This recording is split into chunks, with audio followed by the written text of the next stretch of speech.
Am I the a-hole for throwing my ex's words in his affair partner wife's face after she spent the last 5 years taunting me? I, 33 female, found out my ex-husband, 35 male, and the father of my 2 kids, 11 and 9, was cheating on me with Dana, 30 female, who he worked with. Once I kicked my ex out, he did everything to try and win me back. He even shared the fact Dana was sterile and was just some safe fun because he knew he couldn't get her pregnant. He said he would never actually want something, not someone, like that and that he loved me and our kids. I was having none of it. I didn't pity Dana either because she knew about me. We had met. She knew about the kids too. So to me, she was a home wrecker, and I wasn't going to warn her about my ex's feelings toward her. My ex continued trying to win me back throughout our divorce. The night before, he sent more texts begging me to call it all off and let us be a family again. And he said more degrading things about Dana. But I didn't listen to him. I was done. Even if he wasn't living with Dana, which he was, I wasn't going to believe he'd change. From the day my ex moved in with Dana, she was smug. She called me all dried up, said my pee clearly wasn't tight enough anymore for my ex, and that he clearly felt repulsed by whatever stretch marks the kids left behind. I ignored her. She got herself kicked out of the kids' school a few times for using that language in front of others. Twice, it was in front of one of the teachers during PT conferences. 5 years, I have ignored it and tried to be the bigger person. But recently, she was extra nasty about me and the fact I've been single since the divorce. She tried to say it was clear no man wanted me, not even the father of my children, and how he thought so little of me. She said he only says nothing because of the kids, but she knows. She knows that's why he went to her. So in response, I screenshotted several of the texts my ex sent me where he degraded her, and I told her she should see what he thinks of her. She told me I was sick and twisted and asked how dare I dig into her infertility. Then it was, why would I not tell her if any of this were true? I told her I owed her nothing after she knowingly slept with a man I was married to and contributed to the breakup of my children's family. I told her I found her as disgusting and repulsive as him, but I had done my best to ignore her all these years while she degraded me. Then I told her to look inside her house for all that nasty crap and reminded her to check the dates on the messages. She texted me several times in the aftermath. I muted her. Can't block while they're together because she could be with my kids in an emergency, and the court order states we must keep this access open. So now the plan is to unmute whenever the kids are over there, and mute the second they come home to me. But am I the a-hole? Now for the top comments. Not the a-hole. Most certainly got what she was repeatedly asking for. You just gave her the truth. She gets to live with it and deal with it. I'm sure she's devastated now that the cheater turned out to be a disgusting person, and she's stuck married to him and will probably stay for at least a while because she doesn't want me to win, even though he's no prize. But hey, she's always known how she feels, so that's great. If she keeps it up, just remind her that his mistress position is open now that she's the wife. That ought to shut her up for a little while. Absolutely not the a-hole. If she wants to fight dirty, she'd be foolish not to expect some of it in return. She's pretending she doesn't believe you, but at the very least, you've planted the seed of doubt. Deep down, she knows that your ex would go running back to you if you gave him half a chance. Wouldn't hurt to remind her of that next time she gets nasty, and then remind her that she's welcome to your sloppy seconds. That's all she's good for anyway. She believes them even if she doesn't want to, and she knows I know that. How could she not, when nobody else would know to tell me the stuff he did? Medical info about her too. But whether she acts on it or not is up to her. I wonder if she'll stay if the next mistress is fertile and can give him more babies. Just out of curiosity, what did your ex say about you sending the screenshots? He said nothing to me. I don't know about what he said to her. Next story. Am I the a-hole for snapping at my wife because she keeps wishing our kids had my features? I am a 30-year-old Belgian Flemish guy, and my wife is 28 and Chinese. We already have 2 sons. One is 5 and the other is 1, and she is pregnant again with our 3rd boy. For context, I am blonde with blue eyes, and my wife has black hair and brown eyes. She is also quite tall for a woman, about 5 feet 8 or 173 centimeters. and very pale, even lighter than me. Our oldest ended up with brown hair and green eyes, and our second surprised us by coming out blonde and blue-eyed. Since the day he was born, she keeps saying how lucky he is to have blue eyes and blonde hair. At first, I thought it was just her way of complimenting him, but it has not really stopped. Now that she is pregnant again, she keeps saying things like, "Wouldn't it be great if this one also had blonde hair and blue eyes?" It started to rub me the wrong way, so one day I told her I actually hope this kid has dark hair and brown eyes because it would be cool if he looked like her for once. She did not take it well and said I was overreacting. She said I twisted her words and that she does not favor one look over another. According to her, I should not have thrown that at her. But from my side, I don't think I said anything wrong. Sure, I admit I said it on purpose to give her a taste of her own medicine, but it's also true that both our sons don't really show strong Chinese features, and I honestly think it would be nice if our third son looked more like her. That said, I'll love him either way. So, am I the a-hole? Edit. Just to be clear, do not worry about my eldest. I always tell him how beautiful he is, and I mean it every time. I love reminding him how amazing his brown hair and green eyes are. He is a gorgeous kid, and I make sure he knows it. Not the a-hole. My mom spent my childhood saying she wished I had got my dad's blue eyes and black curly hair instead of her brown eyes and brown dead straight hair. She unintentionally made me feel ugly for years, which confused me because I thought my mom was beautiful. Those insecurities 100% get passed down when they are vocalized, especially when it's frequent. I should add, my mother was one of the most amazing women I've ever known. She just thought she had let me down with her genetics because of how little she saw in herself.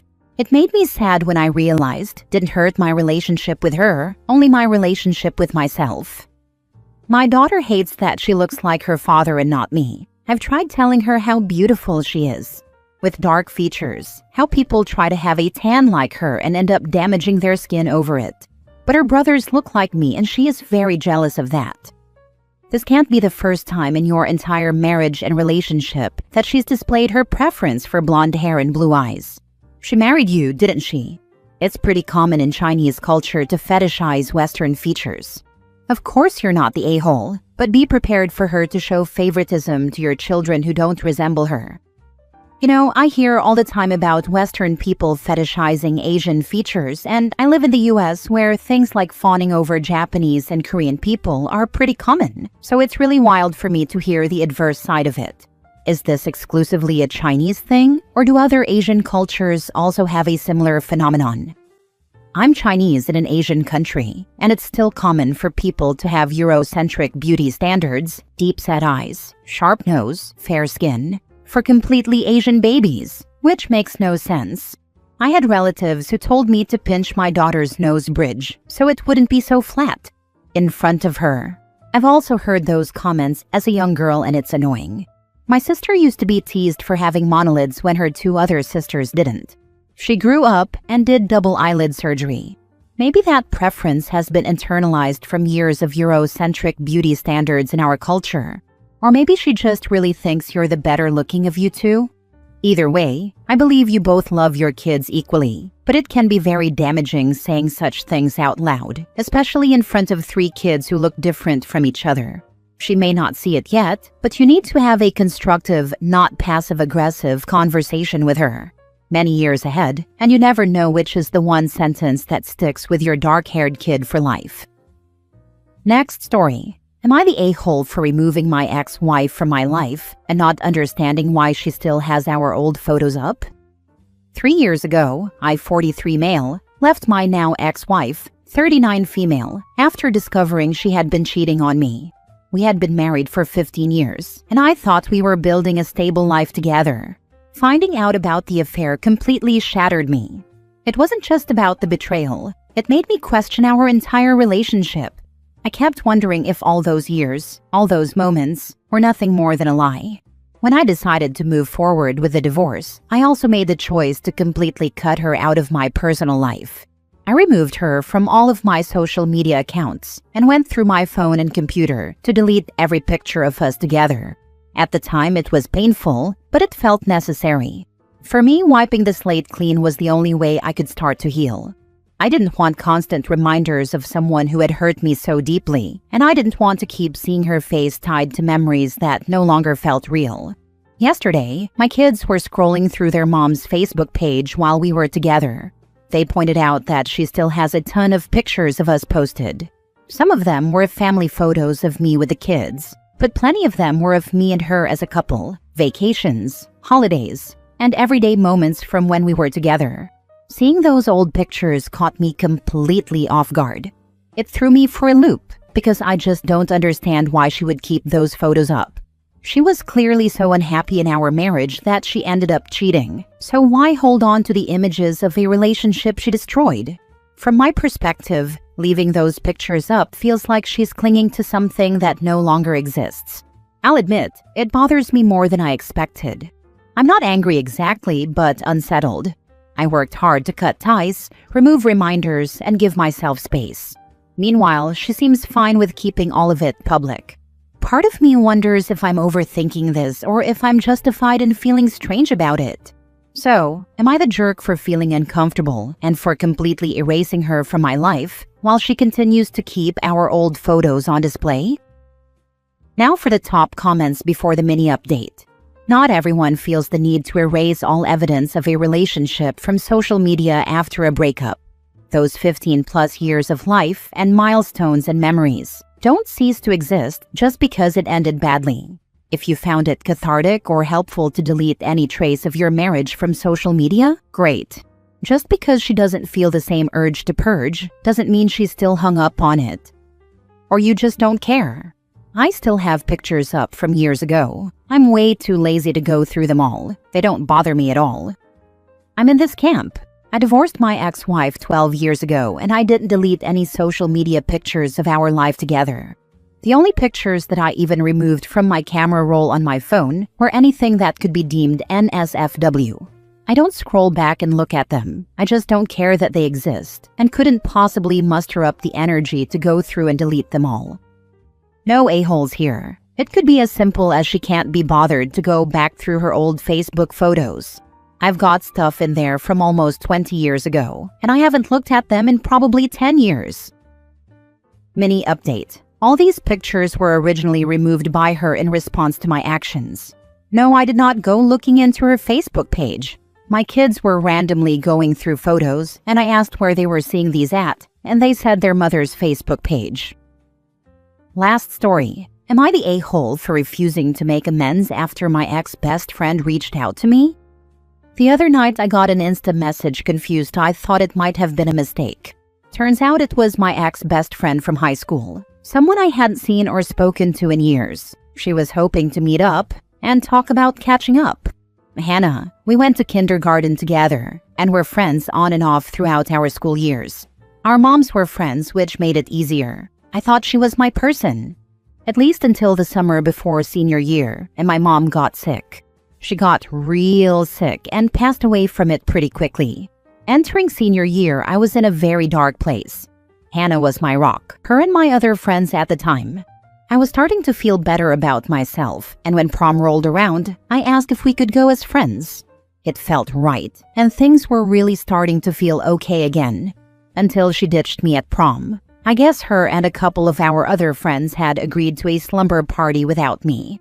I felt so embarrassed. No goodbye. No sorry we left you at the prom by yourself. It was even worse when I had to call my older sister to give me a ride home. I mean, I can still see her disappointment. Even worse, the principal walked me to the car because I had asked him to check if my friends had left prom. When I asked Hannah for an explanation at school, all she could say was she was tired. You've become toxic with your sadness. Every day you cry and whine about missing her. I loved your mom too, but you make it so hard to be around you. Honestly, I couldn't breathe after that. How does a kid respond to that? I ended high school with no friends, and it wasn't made easier that she never told her mom. Graduation day, Hannah's mom gave me flowers and thanked me for being her daughter's friend. I told her the truth about prom and walked away before I began to cry. I left those things behind me, and now she has the audacity almost 10 years later to try to patch things up? I can't. At least I don't think I can. We spent so much of my childhood being together that I just don't know. She looks like she's done well for herself, so maybe she's changed? But I was really hurt and I don't think I recovered from it. Not the a-hole. Doesn't sound like the message was an apology.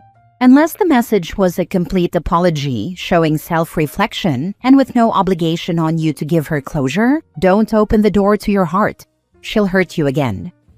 It was a short hello, a gift from friends, of Joey saying, "How you doing? And would I be up to meet up for lunch to talk?" You can see now why this surprised me out of nowhere. 50% chance it's an MLM thing. Don't bother. She's not apologetic. Not the a-hole. She abandoned you when you needed her most and said cruel stuff that stuck with you for years. You don't owe her closure or a reunion. If reconnecting hurts more than it helps, you have every right to keep that door closed. Think the only reason I would ever want to talk to her again is to see if her mom is okay. Hannah's mom had a stroke roughly a year ago and hasn't gotten much better, or so I'd heard. Not the a-hole. She's got a close family member who's sick or passed away and wants to unload it all on you because you'd understand and you owe her nothing. She abandoned you when you needed her most. Block that messenger and keep moving forward. There's no justification she can make for leaving you friendless after you lost your mom. You're just going to hear "we were kids, we didn't know any better" type excuses, while she unloads all her grief on you. She can go get a therapist. Yep, she wants someone to be her therapist while she deals with her own mom's health issues because OP would understand what she's going through. There's also a slight chance that she's reaching out because her friends have abandoned her just like she did to OP, because they too think that someone struggling and grieving gives off toxic energy that they don't want to be around. As far as I know, our original friend group broke up after high school because they all felt conflicted regarding everything that happened our senior year. I had some friends that agreed that my grief was valid. However, majority of them agreed with her.